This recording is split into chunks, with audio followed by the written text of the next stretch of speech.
The moment Delia Marsh walked into Castello Nero with a broken heel, a coffee stain on her blazer, and 43 spreadsheets worth of someone else's sins loaded onto her laptop, she had exactly one goal: survive the next 6 hours without being noticed. She had been invisible her whole life. She was good at it. At 29, Delia was the kind of woman rooms forgot. Not ugly, she knew that much. In the abstract, distant way, she knew the capital of Peru. But she was heavy in a world that preferred its women slight, loud in a world that preferred its women decorative, and sharp in a world that preferred its women grateful. So she had learned to make herself small. She wore dark colors. She kept her voice low. She sat near exits.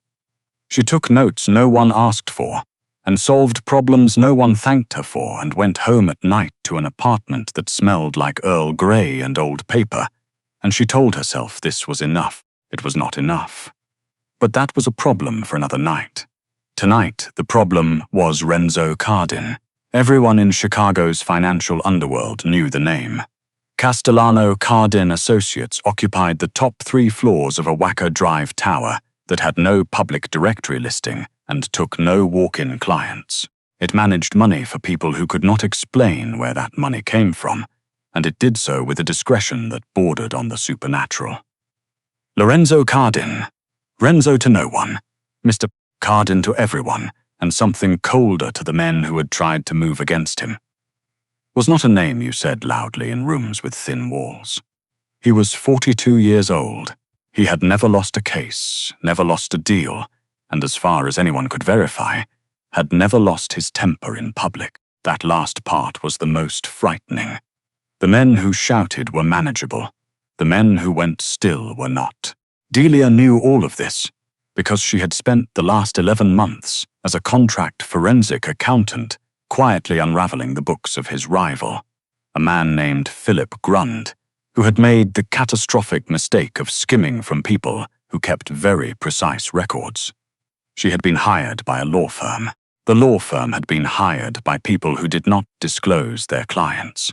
She had figured out, around month 3, who those clients were. She had said nothing. She had finished her work. She had submitted her report, and then Philip Grund had disappeared. And 2 days later, she had received a very polite, very expensive-looking envelope with an embossed C on the seal and an invitation, which was not really an invitation, to dinner at Castello Nero to discuss a private matter at Mr. Cardin's convenience. She had told herself she would not go. She went. Castello Nero was the kind of restaurant that had no prices on the menu, and no sign above the door, and a maitre who looked at people the way customs agents looked at passports. He looked at Delia's coffee stain, her broken heel, the oversized tote bag she used as a briefcase, and something moved behind his eyes that she recognized. She had seen it her whole life, the micro-recalibration, the adjustment of expectation downward. Mrs. Marsh, he said, and the name came out perfectly neutral, which was its own kind of verdict. Mr. Cardin's table is this way. She followed him through the restaurant, dark wood, low light, the kind of quiet that money buys, and told herself her heart rate was elevated because she'd walked fast from the parking garage, not because she was afraid. The table was in the back. Of course it was in the back. A man like Renzo Cardin would always sit with his back to a wall and his eyes on every entrance. He was already seated, jacket on, cuffs linked, a glass of something amber in front of him, and he was reading something on his phone with the focused disinterest of a man who had made peace with the fact that other people's time was simply less valuable than his. He did not look up when she approached. She stood there. 1 second, 2. "You're late," he said, still looking at his phone. "By 4 minutes," Delia said. "And I broke a heel in the parking garage, so I'd argue I'm impressive." That made him look up. Lorenzo Cardin had the kind of face that looked like it had been assembled by committee, each feature individually correct and collectively devastating. Dark eyes, deep set, the color of good coffee. A jaw that suggested someone in his family tree had made decisions with it. He was not handsome, the way movie stars were handsome. He was Handsome, the way a bad storm was handsome. Something you noticed from a distance and hoped would pass without choosing you. He looked at her the way she had been looked at 1,000 times. The full body inventory, the pause at her hips, her shoulders, the soft curve of her belly under the blazer she had not had time to change. She waited for the expression to settle into something dismissive. It always did. It didn't. "Sit down, Miss Marsh," he said, and his voice was exactly what she'd expected, low, controlled, the kind of voice that had learned not to rise because it never needed to. "You'll want to hear this sitting." She sat. "That's not ominous at all." Something shifted at the corner of his mouth, not quite a smile. More like the ghost of one, the outline of what a smile might look like if this man ever had reason to make one. "You have a remarkable talent for sarcasm in high-pressure situations," he said. "I've read your file.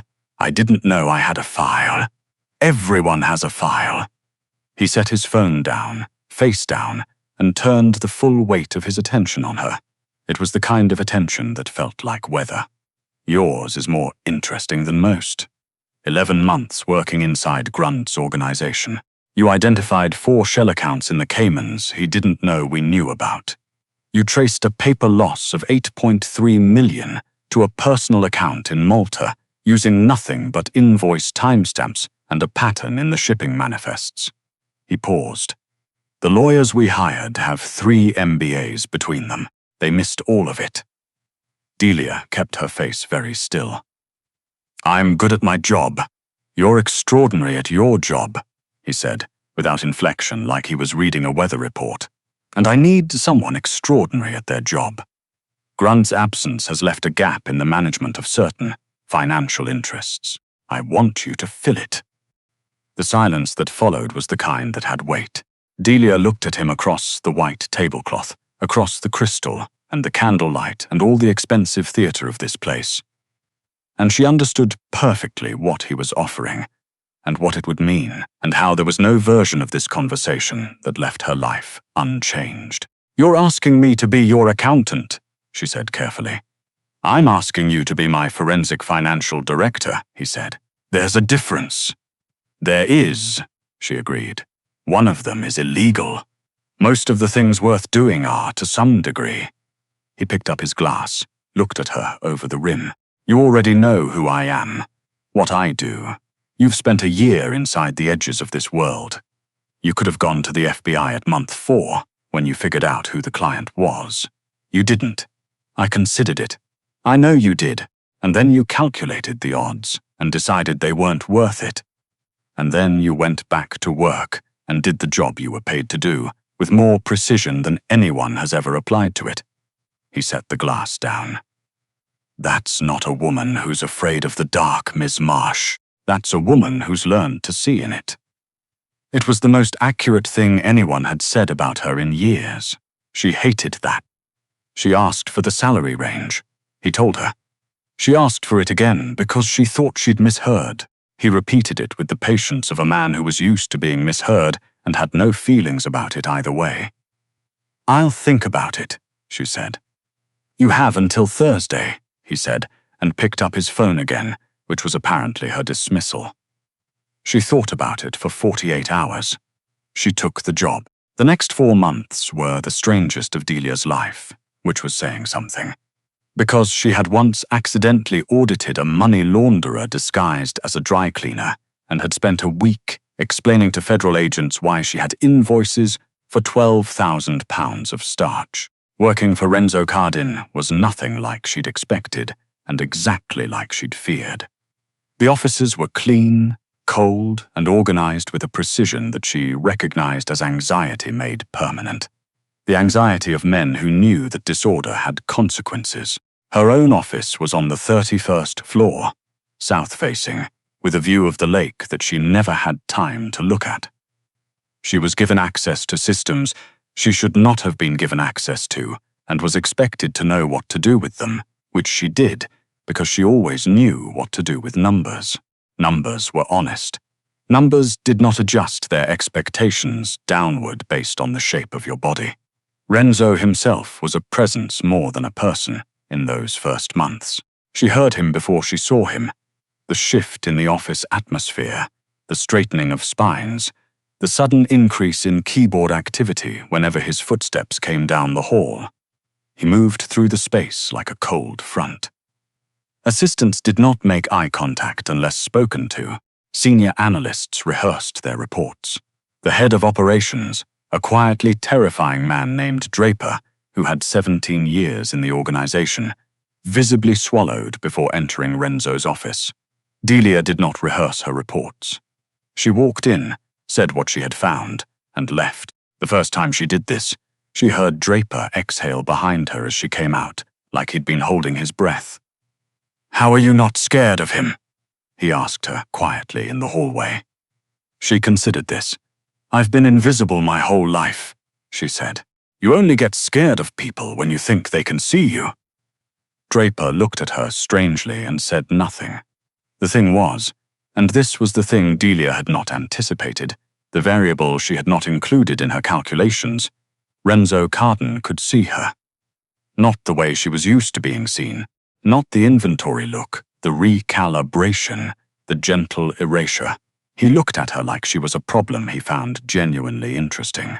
He remembered everything she said, verbatim. When she caught an error in a quarterly projection at 11 p.m. on a Wednesday and sent a 3-sentence email about it, he called her directly, not his assistant, him, to ask 2 follow-up questions and say, "Good catch," and hang up without goodbye. Because he was not a man who wasted words on social convention. It was disorienting. She did not know what to do with being paid attention to.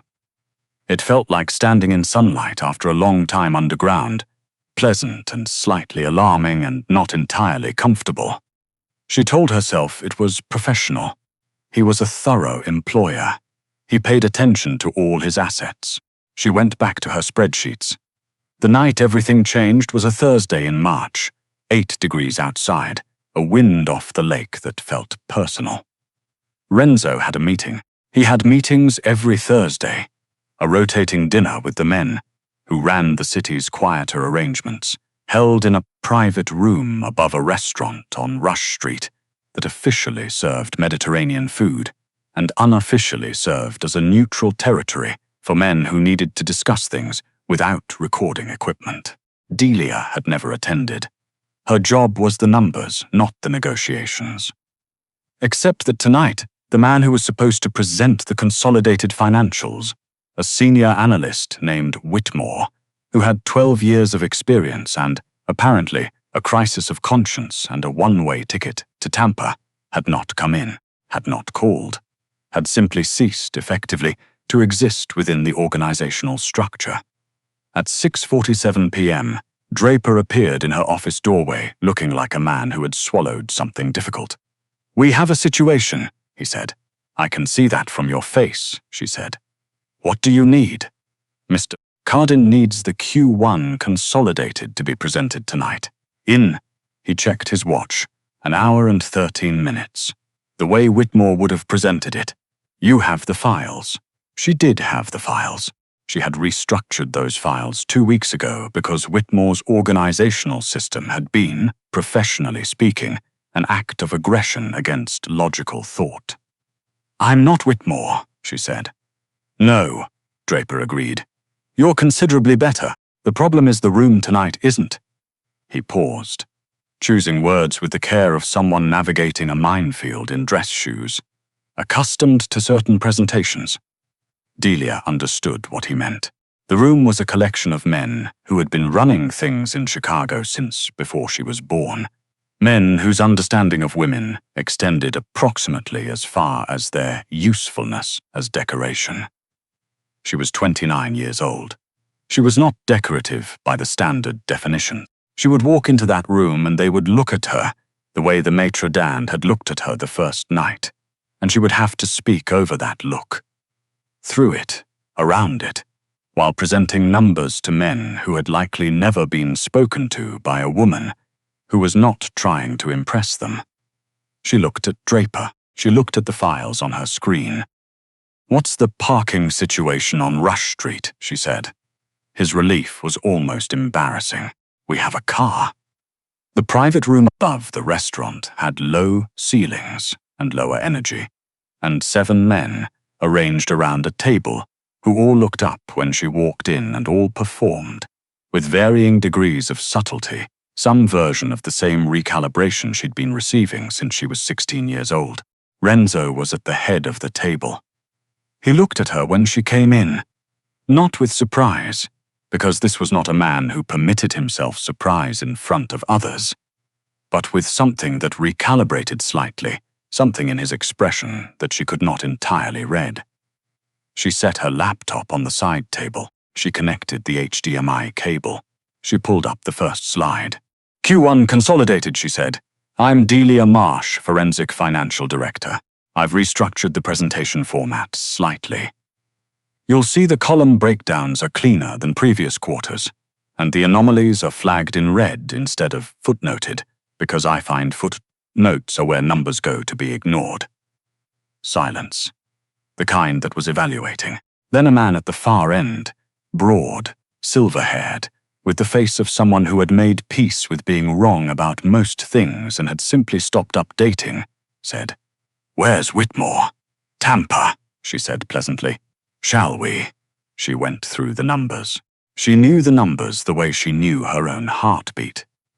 Not because she had memorized them, but because she had built them, had traced every figure back to its source, had interrogated every discrepancy until it confessed. She talked through the Q1 picture with the calm precision of someone who had been in rooms that tried to make her feel small before and had learned that the best revenge was competence. They pushed back on 2 line items. She had anticipated both. She walked them through the underlying data without condescension and without apology, which she could see confused them because they were accustomed to people either deferring or deflecting. And she was doing neither. The silver-haired man, she would learn later his name was Aldrich, and he had been running the South Side operations for 23 years, said at the conclusion, "Where did you find her?" He said it to Renzo, not to her. The her made her a category, not a person. Renzo looked at her when he answered. "She found herself," he said. "I just offered adequate compensation. She did not know what to do with that, so she unplugged her HDMI cable and packed her laptop. She was in the car, half a block from the restaurant, when her phone rang. It was a number she didn't recognize. She answered anyway, because she was the kind of person who answered numbers she didn't recognize because you never knew. "Don't go back to the office tonight," said a voice she didn't know. Male. Steady. Slightly too steady. The way voices got when the person speaking them was working to control something. She said nothing. She was good at silence. "Whitmore talked," the voice said. "We don't know how much, but there are people watching the building. Tonight is not a safe night to be associated with Cardin." The line went dead. She sat in the back of the car and thought very quickly and very clearly, which was what she did under pressure, which was actually why she was good at her job. She thought about the Q1 files she had restructured. She thought about what a forensic accountant, with full system access, could theoretically extract if she were, say, cooperating with a federal investigation. She thought about what it meant that someone had called her private cell phone that Renzo's organization did not have on file. She thought about Renzo in that room, looking at her when he answered Aldrich's question. She called Draper. "I need to reach Mr. Cardin directly," she said. "Not through you now." A pause. "Mrs. Marsh, that's not. Someone called me on a phone your organization doesn't have the number for," she said. "I think someone is using me to get to him. I need to reach him directly, now." Another pause, shorter. Then, "Hold," Renzo answered in under 30 seconds. "Talk," he said. She talked. She gave him everything in 90 seconds flat. The number, the voice, the content, her analysis of what it likely meant, and her secondary analysis of how the call had been possible. She did not editorialize. She did not soften. When she finished, the silence on his end lasted exactly 4 seconds, which she counted. "Where are you right now?" he asked. "Half a block from the restaurant, Still in the car. Tell the driver to keep moving. Do not stop. I'm going to send you an address. He paused. Are you afraid? She considered the question with the same honesty she applied to numbers. I'm running calculations, she said. Fear slows the math. There was a silence that was different from his other silences. She couldn't classify it. Stay on the line, he said. She stayed on the line. The address was a townhouse in Lincoln Park that she would not have associated with him. Warm brick, a window box that still had the ghost of winter herbs in it, a front door that was matte black and very solid-looking. A man she had never seen waited on the step and opened the car door without a word, and led her inside without touching her, which she noted, because the men in Renzo's world touched as a matter of professional habit, moving bodies where they needed to go. This one kept his distance. Inside was warm, the kind of warm that meant central heating run high, the preference of someone who felt the cold. The front room had books, actual books, not decorative ones, the kind with broken spines and post-its flagging pages, and a chess set mid-game on a side table and a kitchen through an archway that smelled of coffee and something herbed. She sat in the front room and did not touch anything, and waited. Renzo arrived 22 minutes later. He came through the back, because of course he did, and he came alone, which surprised her until it didn't.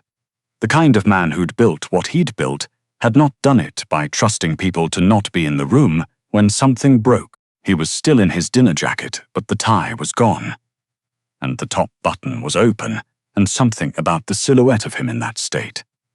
Slightly less armored, slightly more human, was harder to look at directly than the full formal version. He stopped in the doorway of the front room and looked at her. She had been looked at a lot tonight. This look was different. This look was the one she didn't have a category for, the one that had been flickering at the edges of their professional relationship for 4 months, and that she had been diligently refusing to file anywhere useful. You're not panicked, he said. I told you. Calculations.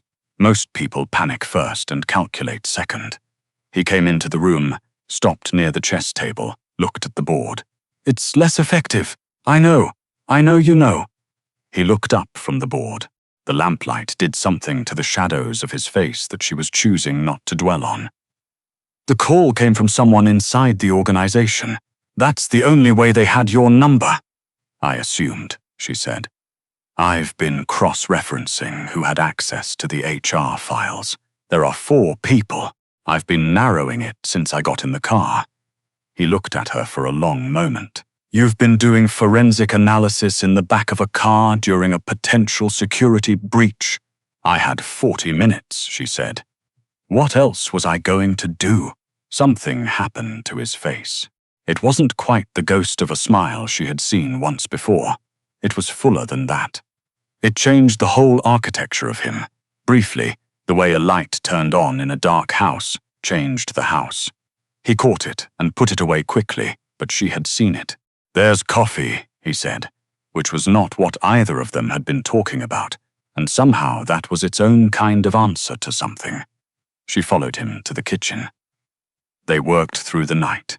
Renzo at the island, Delia across from him, her laptop open between them, and it was the most natural thing in the world, and the strangest thing in the world simultaneously. He knew the people. She knew the numbers. Together they built a map of who had moved when, and how the leak had functioned, and where it had gone.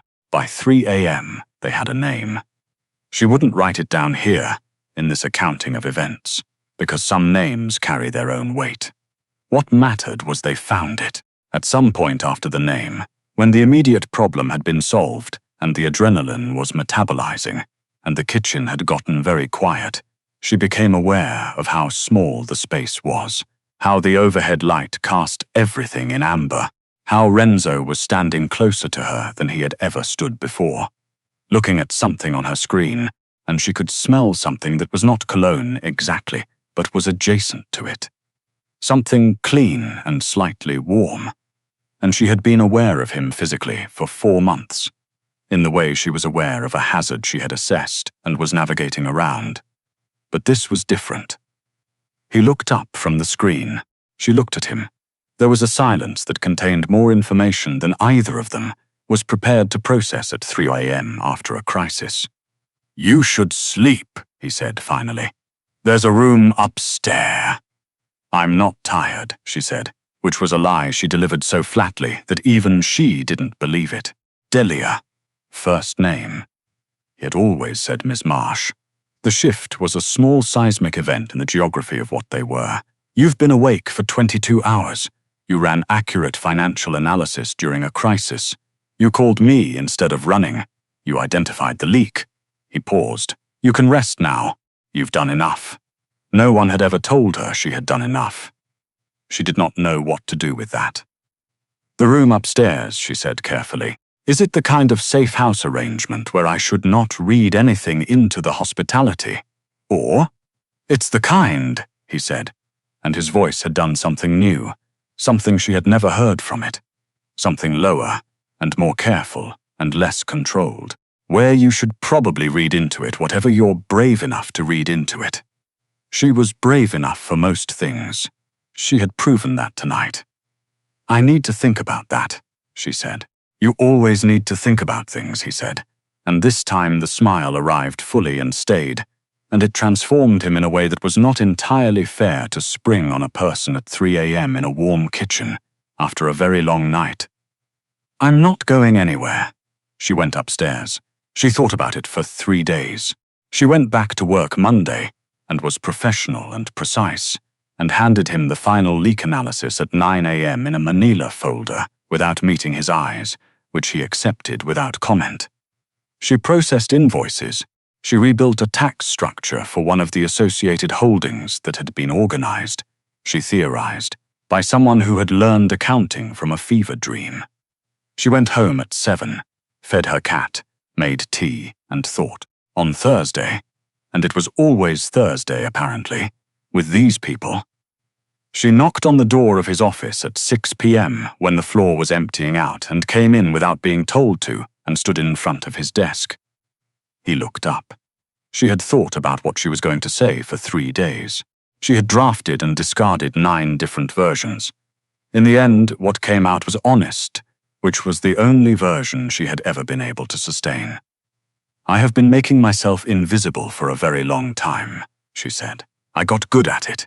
It felt like safety." She paused. "You've been looking at me since the first night like I'm not invisible. Like there's something to see. I didn't know what to do with that. I still don't, entirely. But I think I've been letting the not knowing be an excuse." Renzo set down his pen. He said nothing. He was very good at waiting. "I'm not good at this," she said. "The personal part. The part where people see each other." "Neither am I," he said. "You hide it better. I had more practice." He stood up, which changed the dimensions of the room slightly, the way his presence always did. He did not come around the desk. He stayed where he was, and she stayed where she was, and there was the length of a desk between them, and also something that was not a desk at all. "I spent 20 years building a world where no one could touch me," he said. "That's efficient until you realize you've also built a world where no one can reach you." He looked at her steadily. "You're the first person in a very long time who walked into this office and spoke to me like I was a person's and not a weather system." She almost laughed at that. Almost. "You are a bit of a weather system," she said. "I know," the almost smile. "I'm working on it." She crossed the office. It was not a long distance, maybe 15 feet, but it was the furthest she had traveled in a long time, the furthest she had allowed herself. She stopped when she was close enough that she had to look up at him, which she was not accustomed to, and he looked down at her, with that look she had no category for, and she thought, with the clarity she applied to all the things that mattered. "I could let this be the thing I was brave enough for. I found 3 anomalies in the Malta subsidiary last week," she said. "I was going to flag them in the Monday report." "I know," he said. "I noticed you'd accessed the files." "You monitor my access. I monitor everyone's access." A pause. Yours I check personally. She filed that. She would think about what it meant later, probably for 3 more days. The anomalies are fixable, she said. It's not urgent. No, he said. It's not urgent. Neither of them moved. I'm going to need you to stop being careful with me, she said, finally. I know what I am. I know how I look. I have spent a very long time waiting for people to finish calculating whether I'm worth their time. And usually they decide I'm not. And she stopped, recalibrated, chose honesty over armor. I'm tired of waiting for that. So if that's where this ends, I need to know now. The silence that followed was 4 seconds, she counted. I finished calculating the night you walked in with a broken heel and a coffee stain, he said. And told me you were impressive. She absorbed that. And? She asked. And I have been extremely patient, he said, for 4 months. She had been invisible her whole life. She had been good at it. She did not want to be good at it anymore. She reached up and straightened his collar. It had been slightly off-center, and this had been bothering her for approximately 45 minutes, and he caught her hand when she went to lower it and held it there, just for a moment, like it was something worth holding. The Malta anomalies, she said. Monday, he said. Monday, she agreed. Outside, Chicago was doing what Chicago did in March, cold and relentless and indifferent to the plans of the people inside it.